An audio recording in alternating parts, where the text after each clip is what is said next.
Alors, c'est une rentrée sous le signe de la gouvernance. Je vous expliquerai pourquoi. Sous le signe de la prudence aussi, vous devez comprendre pourquoi, mais sous le signe de la croissance. Une croissance clientèle, une croissance d'immeubles aussi. Donc, des belles nouvelles chez nous au Centre de services scolaires de Saint-Hyacinthe. Bien sûr, la raison pour laquelle je vous parle de gouvernance, sous le signe de la gouvernance, c'est parce que notre centre de services, comme tous les centres de services scolaires au Québec, ont vécu une très grosse transformation en février 2020, où est-ce que les commissions scolaires, après un projet de loi qu'on appelle le projet de loi 40, sont devenus des centres de services scolaires et qui ont revu l'ensemble de la structure de gouvernance. Donc, le conseil des commissaires est devenu un conseil d'administration. On fête la première année sous peu de nos nouveaux membres du conseil d'administration que je salue, soit dit en passant, dont la présidente, Mme Julie Arsenault, qui est la présidente du conseil d'administration, qui est professeure agrégée à la faculté de médecine vétérinaire à l'Université de Montréal. Donc, je la salue, je salue les membres. Pourquoi je veux vous parler de la gouvernance très rapidement d'entrée de jeu? C'est parce que ça guide l'ensemble de la structure. Et depuis la mise en place du conseil d'administration et leur participation, on détonne de d'autres endroits positivement. Alors, je les salue et pour moi, ça me rend beaucoup en confort dans ma gestion d'avoir une structure de gouvernance comme celle-là. Bien entendu, je vous parle d'une rentrée sous le signe de la prudence en lien avec les mesures sanitaires. On aurait espéré une rentrée scolaire des plus ordinaires comme on nous l'avait annoncé.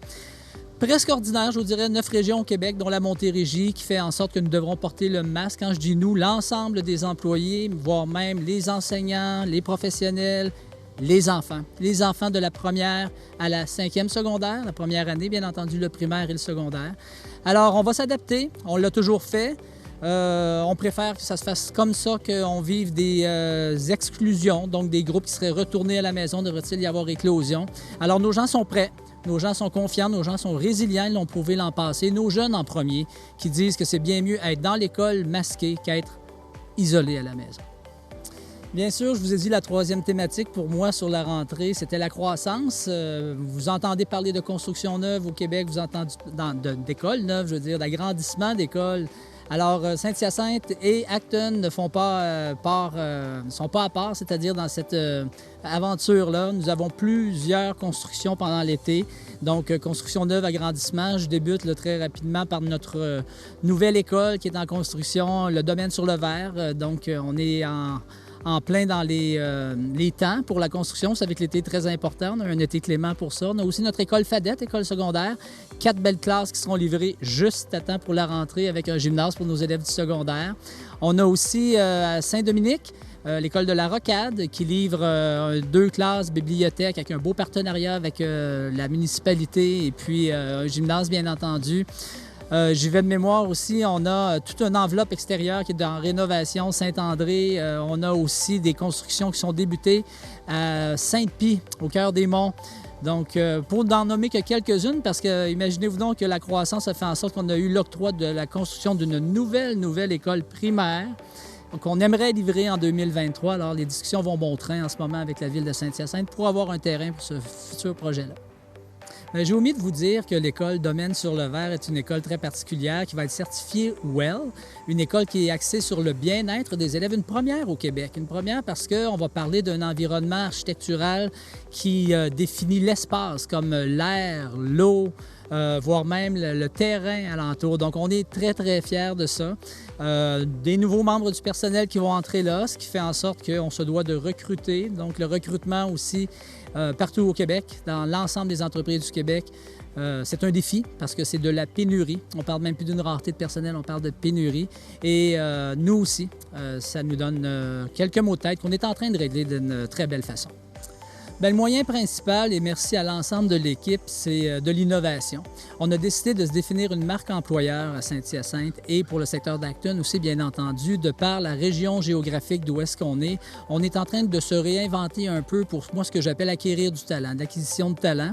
On a fait un sondage auprès de nos 3000 employés. Il y en a au-dessus de 1000 qui nous ont répondu. Ils nous ont dit être bien pour une panoplie de raisons dans le centre de service. Alors, on carbure là-dessus, on mise là-dessus pour se développer une image de marque qui va faire en sorte, on le souhaite, que plusieurs vont avoir le désir de venir travailler au centre de service parce qu'ils nous disent qu'ils s'y sentent bien. Alors, c'est très positif pour nous à ce niveau-là. Cependant, je vous ai parlé de pénurie, c'est certain. On doit, dans l'ensemble des centres de services, se tourner vers des enseignants qu'on appelle non légalement qualifiés. J'aime moins dire ça, mais plus non détenteurs de brevets.